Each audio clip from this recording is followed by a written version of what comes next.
Happy Soggy Hump Day, YouTube. The next Bill 69 installment is here. And this particular entry was from, I originally posted it July 20th, 2018. So you know the previous one I did was from early June 2018. So at this point, our completions started to become a little more regular and not so far apart, because we started getting more regular visits in with both of our lives kind of settling down a bit, especially Simon's after the house and the kids and stuff.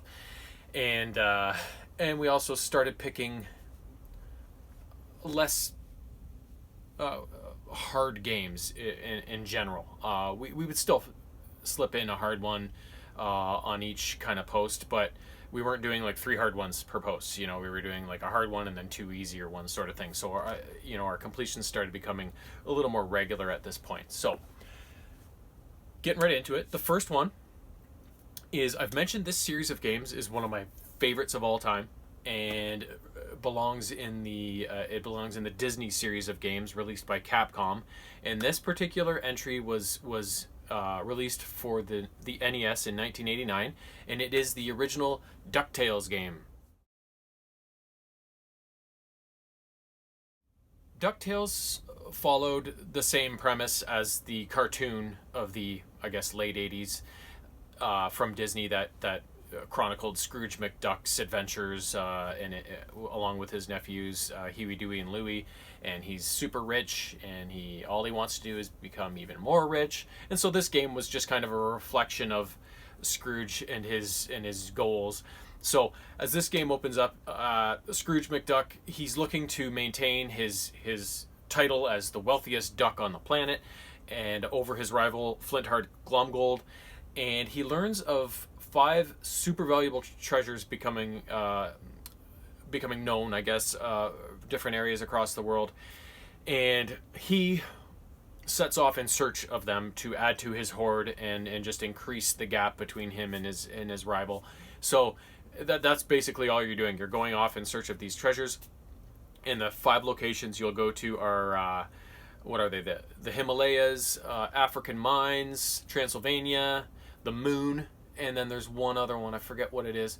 But as you work your way through each of these stages, at the end you'll fight a boss and then claim the treasure, which will increase your hoard.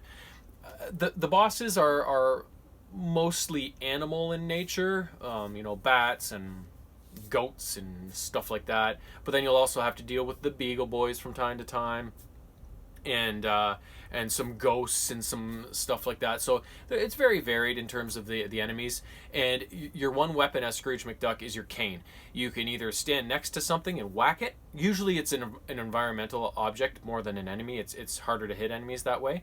But the other function that your cane has is that you hop on it like a pogo stick, and then you can gain this big air on your jumps, and then you land on top of people and hit them with your cane, and that's how you kill them. So and then as you make your way through, there are certain items you can pick up. There's ice cream cones, which is a small health pickup that will increase your health bar a little bit. And then there's cakes, which totally replenish your health bar. There's these very rare coins that grant you temporary invincibility. They don't come along that often. And then there are also little Scrooge McDuck dolls, which is basically an extra life. So as you go through and you complete each level, you will face the boss. Like I said, there's 5 levels. So one of the bosses is Magica De Spell, one of Scrooge's biggest, I guess, enemies other than Flintheart on the show, as well as some others that are more generic and more focused on the game, not that weren't in the cartoon. Like there's a giant rat you have to face and some other stuff. And then after you gain all 5 treasures, I think you then go back to Transylvania for a short kind of another level, and then you face Magica again, and then you face the game's final boss. And if you can do all that, you've won the game. This game is like middling difficulty. It's not super easy, but it's also not super hard. If you've got your wits about you and you're focused and dialed in, you should be able to beat it if you give it your full effort. So this game was just so much fun as a kid. It's only 1 player, but because it's a Capcom game, it looks awesome. The sound is great. It controls so well. and it's based on one of, I think, the best cartoons of all time. There's many cartoons I consider the best of all time. My top ones are not Disney franchises. They're more Transformers, G.I. Joe, Turtles, Mask, Robotech, those sorts of things. But as you work your way down that list, after all those really good ones, these Disney cartoons would be kind of right behind them, right? I think they're some of the best series of all time, and to be able to take a character into that world and play through a game based on DuckTales was just, at the time, it was such a cool game to play. And even though it was just one player, it was one I never had it as a kid. I only got it later in life, but we had friends that had it, and whenever we would visit them, it was always a no-brainer to play DuckTales. So I actually had it on my Game Boy, my original Game Boy, and it's basically the same game, just on a tiny colorless screen. So I was very familiar with it, regardless, but it's much more fun, of course, to play on the console because it's bigger, better, and brighter, right? So, but that is the first game in this completion, and it was so much fun to replay it again, just like it was Rescue Rangers, the post before, or whatever it was, 2 posts before, or whatever. But those Disney games are fantastic. Next up, another Capcom game. Actually, all 3 of them are Capcom games this time. This one was released for the Super Nintendo. Sorry, I'm so stifling yawns right now. It's crazy. Anyways, released for the Super Nintendo in the year 1994, and it is called Super Street Fighter II: The New Challengers. This game was basically just a reissue of the Street Fighter II game, but with some gameplay improvements, I think.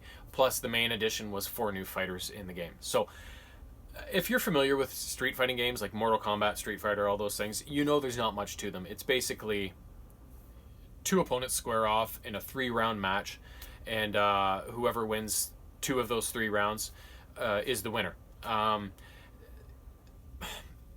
There is a story mode to it. It's not, an in-depth story or anything. It's just basically you're doing the same thing. You're just fighting in these fights, but you do them in a sequence, moving harder and harder fights towards the end boss, and then you win the game. So there's not really any in-depth story to it, but it's at least some sort of a sequence of fights that gives you kind of an objective rather than just picking random fights to partake in. So the story behind Street Fighter, as usual, is that there's this kind of evildoer. M. Bison is his name, and he's organized this annual Street Fighter tournament to find out who the world's best fighter is, and your goal is to enter it and bring him down and be the best fighter and stop his evil ways.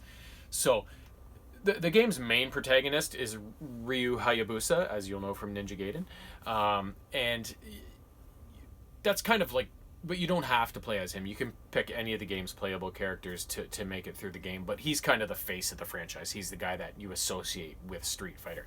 So basically you pick your fighter in this story mode, and then you set off in a plane, and across a world map you go to different destinations and fight the fighter from that country. And once you defeat him, you move on to the next and the next and next until you get to the game's final 4 fights, which are not playable characters, at least not at first. I think you unlock them after you beat them, but as you progress to M. Bison. So it goes Balrog, Sagat. Oh, who's the other one? M. Bison is the last one. Vega, Balrog, Sagat, and M. Bison are the last 4. I'm not sure if they're exact in that order, but those are the last 4 fights you have to partake in to beat the game. But before you get to those final 4 fights, you have to fight all of the other playable characters in the game. So there's Ryu, there's Ken, E. Honda, Blanca, Guile, Dalsim, Zangief, and there's one more, Chun-Li, of course. How could I forget Chun-Li? Those thighs. The 4 new playable characters in this game are T-Hawk, Cammy, Fei Long, and DJ. So those are the 4 new characters.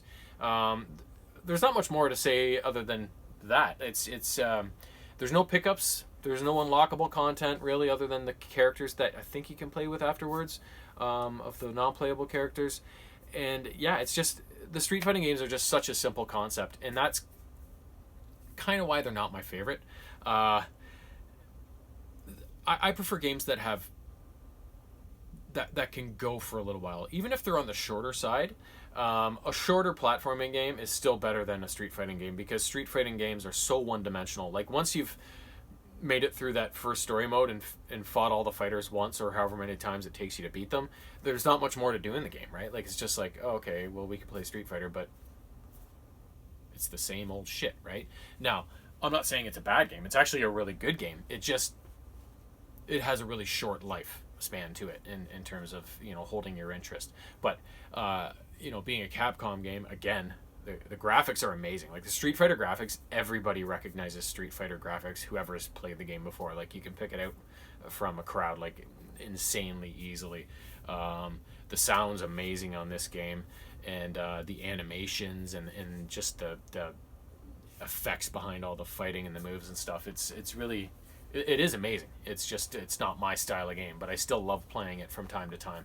And, to play it with Simon and put it on one of our completions was a lot of fun. So, in terms of the moves in the game, that's another part I don't like about Street Fighter, is that every character can jump, they can duck, they have 3 separate kicks and punches they can do, but there's all this... Every character has their own set of special moves. And to pull off the special moves, you have to do, like, the, down and corner and up to the side and then a button, and a lot of times the controllers, unless you do it exact, they don't pick it up. So you're trying to do a special move and it doesn't execute, and in the meantime they're beating the Christ out of you, right? So it's like, the controls are great, but to pull off a special move, it just requires a lot of precision, and that was never my strength as a gamer, to pull off those types of moves and stuff. So that's another probably reason why they're not my biggest, category of games that I like, because I tend to get my ass kicked a lot because I'm always going for special moves and can't execute them. But either way, though, Street Fighter is an amazing game. Such a cool little package it is, and definitely worth the play, at least to experience it and then see what it's all about. So, final game of this period, the third game, another Capcom title, and also released for Super Nintendo in the year 1994, and its title is Demon's Crest. Demon's Crest was in the Ghosts and Goblins franchise of games, although it wasn't... You're not playing as the little knight who goes about to rescue the princess and all that thing, like I talked about in Super Ghouls and Ghosts 2. Or no, sorry, just Super Ghouls and Ghosts, not 2. In this one, the script is totally flipped, and you're actually playing as one of the enemies from the series. You play as... oh God, what is his name? Is his name... I totally forget his name now. The name of the demon that you play with. But anyways, you're playing with one of the demons that shows up in the Ghosts and Goblins games, and you're fighting another demon named Phalanx. And what has happened is that this Phalanx guy is going after these 6 stones that control these crests, or that power these crests that control various elements. There's of course, earth, wind, water, fire, and then also time and heaven.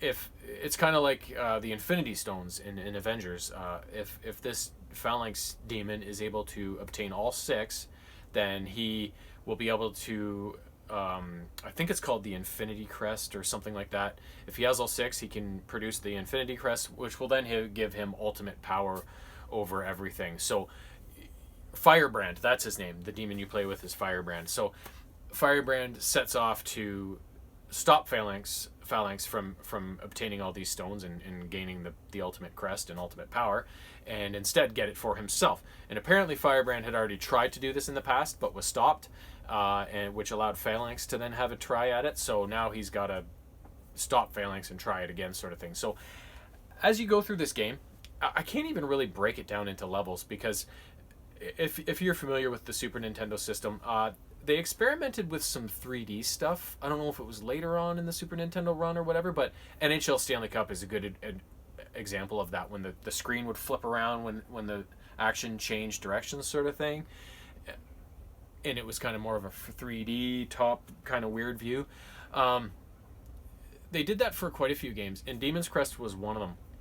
Not in terms of the regular platforming levels, but the game's kind of hub where you chose the levels was like this 3D map, and you controlled Firebrand kind of above it all, and the map would kind of rotate around, and it was all pixely and weird. So it wasn't like the levels were given to you and you just had to face them as they came. You kind of flew around the map and then picked a spot to go to, but it wasn't always.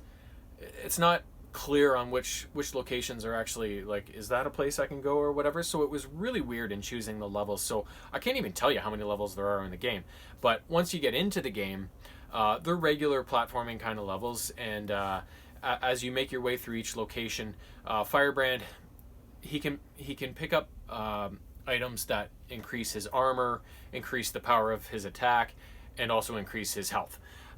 If you're low on health, his main weapon is like a projectile weapon, and as you make your way through the levels and defeat each kind of area, I guess, or whatever, and gain the stone, you then gain a weapon, a separate weapon based on that stone, which you can then flip through as you go through the game. So you can use however many stones you've accrued at that time. You can flip through each weapon and use it depending on what type of situation you're in and what enemy you're facing, sort of thing. So so then if you can blast through all those various amounts of levels and gain all the stones and defeat Phalanx, then you've averted your own personal disaster, and you're able to then bring disaster to the world however you see fit. The other weird thing about this game, which is kind of cool, is that depending on the route you take through the game, there's 3 different endings apparently for the game. And I don't know which one we got, but I'm pretty sure it wasn't the hardest one.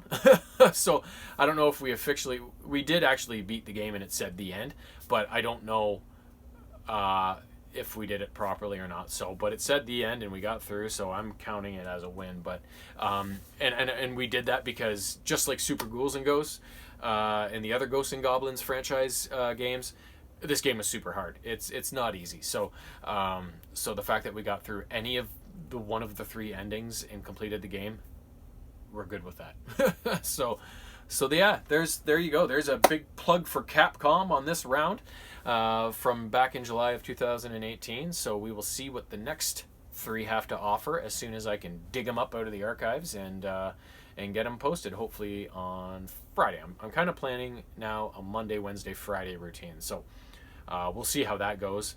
And to be honest, I don't think this is number 8, I believe. So I think I've only got maybe a couple more weeks of posting before I'm up to date. So there shouldn't be that many more in case I'm boring you and rambling on too much. So, but anyways, stay tuned on Friday for the next one of these. And in the meantime, for anything else that I might post, have a great overcast and slightly less fun day than there have been so far. So long.